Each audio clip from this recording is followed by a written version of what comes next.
Tu arrives à l'hôpital, on découvre que tu es trop malade pour faire la greffe tout de suite, ton cœur est fatigué, c'est ça? Voilà. Donc tu vas découvrir le monde de l'hôpital. Voilà. C'est comment? Bien. Je dormais à l'hôpital, on a fait la fête et tout. Tu as fait la fête à l'hôpital. Voilà. Après, en fait, je dormais. Il faut dire que tu étais très fatigué. Voilà, j'étais très fatiguée. Tu avais une petite sonde dans le nez. Voilà. Qui servait à quoi? Il servait à manger. Ça servait à manger.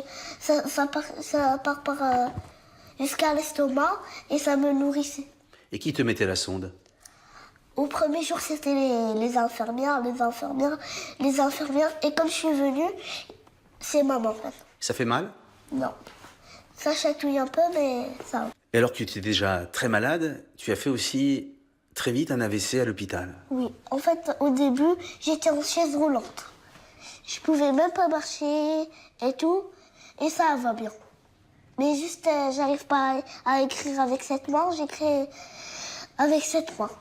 Tu écris avec la main gauche? Voilà. Et quand on a son cœur à droite, lorsqu'on fait un AVC, lorsqu'on a un problème de rein, lorsqu'on a un petit problème de cœur, lorsqu'on est myope, des fois tu te dis pas c'est un peu beaucoup pour un seul petit garçon? Non, il y en a plusieurs, il n'y a pas que moi.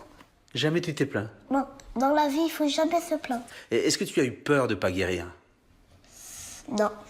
Je croyais en Dieu et voilà. Et tu demandes quoi à Dieu? Je lui demande d'être un enfant normal, de boire de l'eau, d'aller faire mes besoins et de guérir et quelqu'un me donne un rein.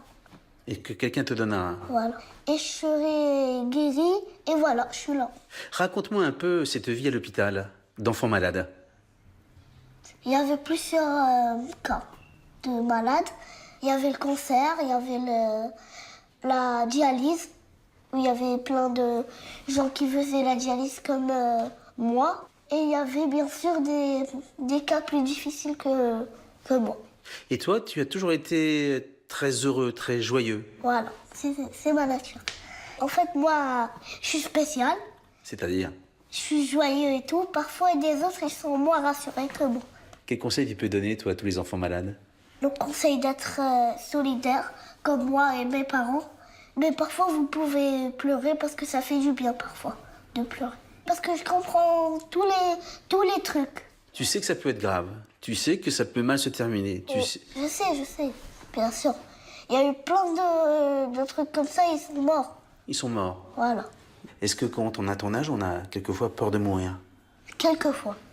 En fait, ma maladie, elle a une solution. Mais presque, peut-être dans les autres, il n'y a pas de solution.